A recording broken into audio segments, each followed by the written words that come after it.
welcome back to part 2 on makeup brushes. If you're coming from the very first video on Etude House's brushes, then you will know that I am filming this on the very same day. I'm wearing the same Christmas spirit sweater like this. Yay! And then the same makeup. I wanted to carry on the spirit of talking about makeup tools, makeup brushes in particular, and as promised, I have brought 7 different brushes from Morphe brushes. I love Morphe. It's an American brand that a lot of YouTubers have talked about. I mean, it's just so famous. I don't really have to go further. It's very, very affordable and they're so good. So let's just go through them one by one. And before we begin, if you haven't subscribed to me yet, then please press here to be the family and let's begin. You will notice once you go onto the website, there's so many different types of brushes, even for the same line, you know, and so you're going to get confused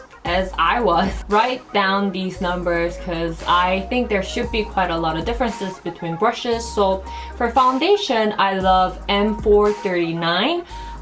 This is a very sturdy type of brush, revolves very well, so I think it applies the product very evenly across your face. It does bring out the natural features of the product, but it does have a mattifying sort of effect. So even if you were using a very moisturizing liquid foundation, it's going to give you a very clean sort of finish. So I really like that. The next brush I'm going to talk about is E3. This is a powder brush that I use actually not very much for powder, but for blush. I simply go in vertically, not angled or anything, so that it doesn't absorb the product too much. So I just go in like vertically like so to the product and then simply transfer it back to my cheeks, and then it just gives me a very original color and pigment of the product, so I really like that. This is my must for blush. The next one is for highlighter. So you will see that some of these brushes that I picked out from Morphe is a little different from what I picked out from Etude House, and I think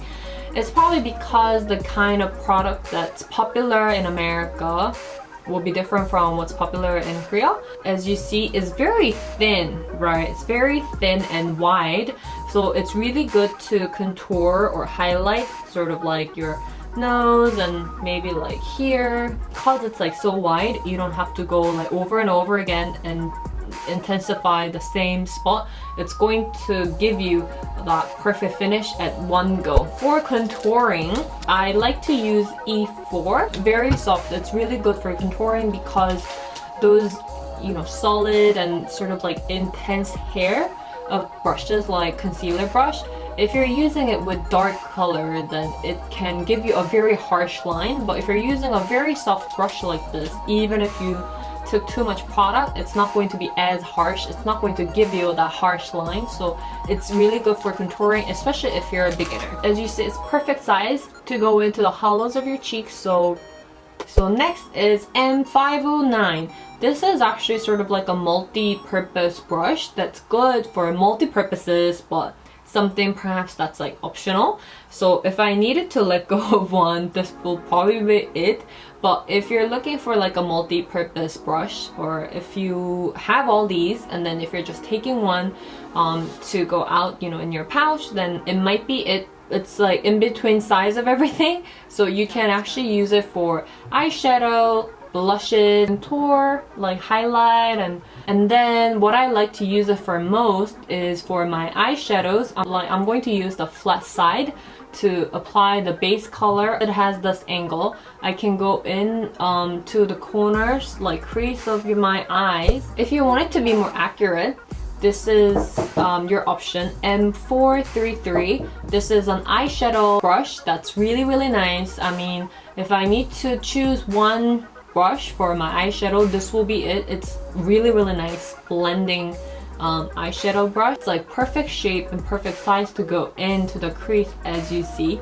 So this is my favorite item, but the favorite item from Morphe I think will be this one because it's not really readily replaceable. I mean, this one is also really good, but yeah, can't choose, just get all of them. But I think these two are the best options that you can ask for. So I hope you enjoyed this video on Morphe brushes. If you're like me who's living outside of the US and don't really know how it's going to be with the international shipping and everything, you don't have to worry about it because it was very simple actually and very straightforward. If you're shipping it from abroad, then be prepared to know that the price will, I guess, almost like double up, but it's still cheaper than most of the brands that you'll find in the department stores, so just keep that in mind. But in terms of the quality, I think they are really nice. So hopefully this was useful to you, and if you have any questions regarding like shipping or the brushes themselves, then please comment down below and I'll try to answer them as best as I can.